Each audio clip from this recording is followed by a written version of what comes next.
ساغا د روشي دسترخوان امام حسن د خپل نمایندګي وکي ریاضه جمعې شپه د شهدا و روح دپاره یو بلند او درود ختم کوي محمد و آل محمد باندې.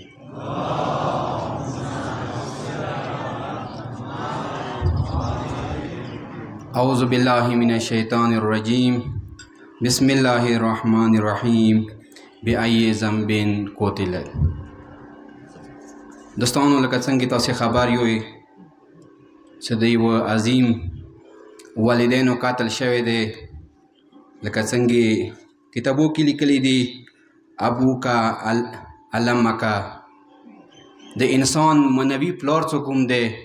هغه والدین دي، هغه چې دي استادان دي.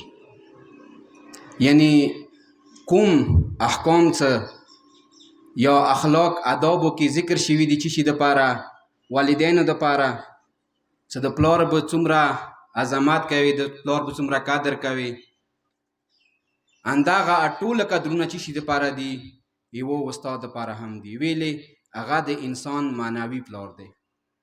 لکه څنګه یو پلار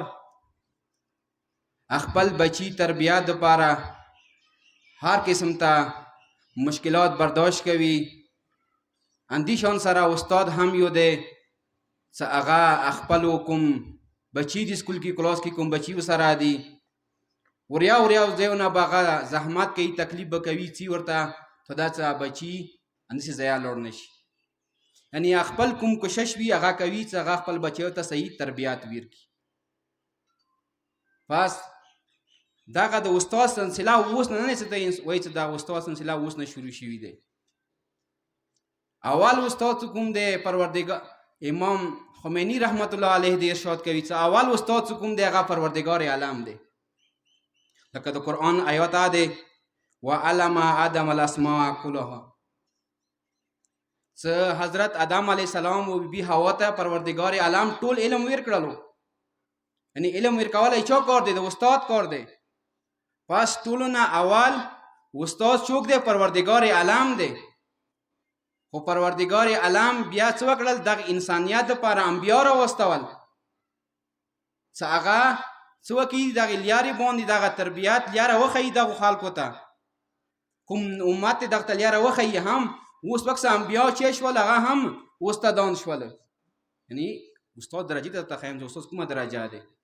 و اندې شان سره رسایي مو اهل بیتو ته، اهل بیتو هم مو ته دغه تعلیم را کړی دی. پس د انبیاو و امامانو نه وروسته د استاد دومره عظمت درجه دی.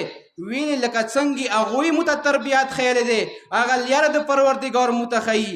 پس اندې شان سره استاد هم یو هغه عظمت لري، هغه مو ته سیده لیاره ښیي. پس استاد چې شی دی؟ دومره عظمت لري لکه څنګه یو پلار خپل عظمت لري. نه ډېر افسوس به وایم چې دغه کوم استادان و چې ایمو هغه شریعتي صاحب کسبخاني نامه کړې، خو زه به وایم چې دا د هندا محل دی. ویلې چې څنګه هندا ظلم وکړلو، حمزه سره زړیت نه راوبسلو، همداسې دوی ظلم سره وکړلو. یعنې دا د هندا محل کې کوم ظلم وشولو، دغه ظالمانو هغه خو هلته پرېږدوه. هغه کسان چې زمیندار دي هغوی اوسه پورې دا پوښتنه نه وکړه چې دا کسان چا مړ کړل. اوسه پورې دا بیان نه راغو چې ولیکل چې هغه نامعلوم کسانو مړ کړي دي. واقعا چې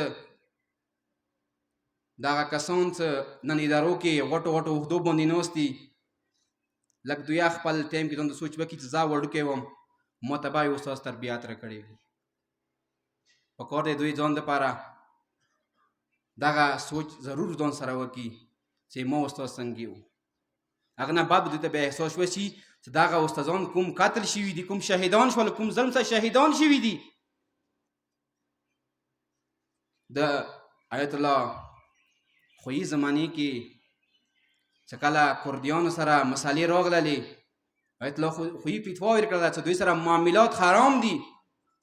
زه به دا وایم چې دغه کومه قبیله دی دی قبیلې سره معاملات خو پرېږده دوی سره خبرې کول هم حرامه دی.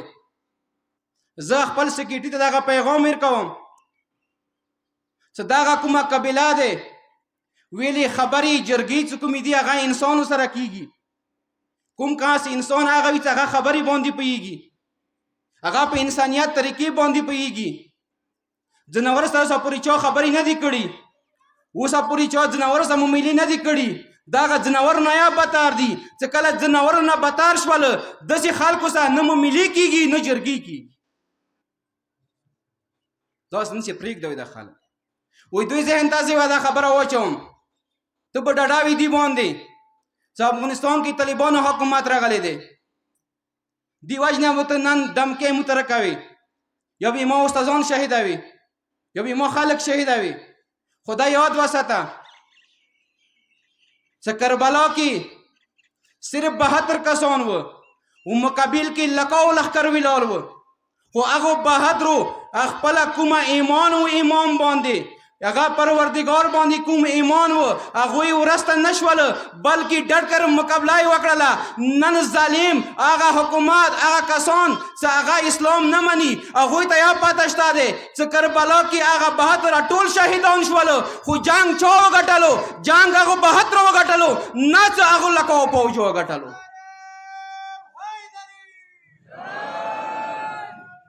خدای یاد وساته اسرائیل سره هر رقم د اسلحه سره دی، هر رقم د طاقت سره دی.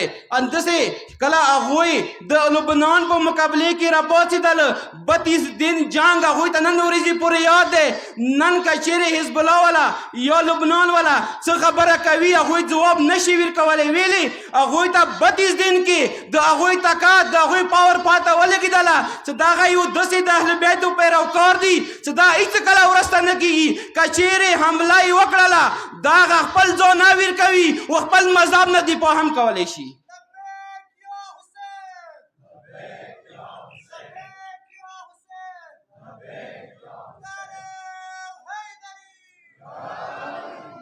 نور مو میازمیا ویلې که چیرې موږ ته صرف یوه فتوا میلاو شوله لکه څنګه عراق کې داعش په خلاف میلاو شوله، تاسې ولیدله چې هغه فتوا صرف عراقیانو دپاره وه، صرف عراقیانو کې وجنګېدل.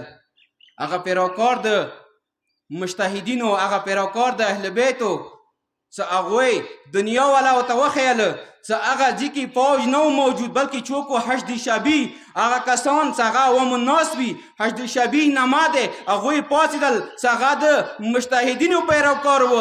بیا هغوی داشت ته داسې شکست ویر کړلو چې نن داش که چیرې د حشد شبی نما واوري هغوی بیا سر نشي اسکولی دنیا کې. اندې شان سره مو هم د هغو مجتهدینو پیروکار یو. که چیرې یوه فتوا خو میلاو شي بیا دغه دنیا کې کوم یو ظالم ویلي موجود نه وي، دغه وړه قبیله دی، بیا هر څوک یې میدان ته راشي بیا هغه یې مقابله نشي کولی. پس زه دا یم اخر کې چې کوم ادارو والا دي پکار دی ایمو دغه استادانو ته انصاف میلاو شي. ویلې دغه د معاشرې پلاران دي چې دغه کوم قاتل شوي دي، کوم شهیدان شول، کوم ظلم سره شهیدان شول.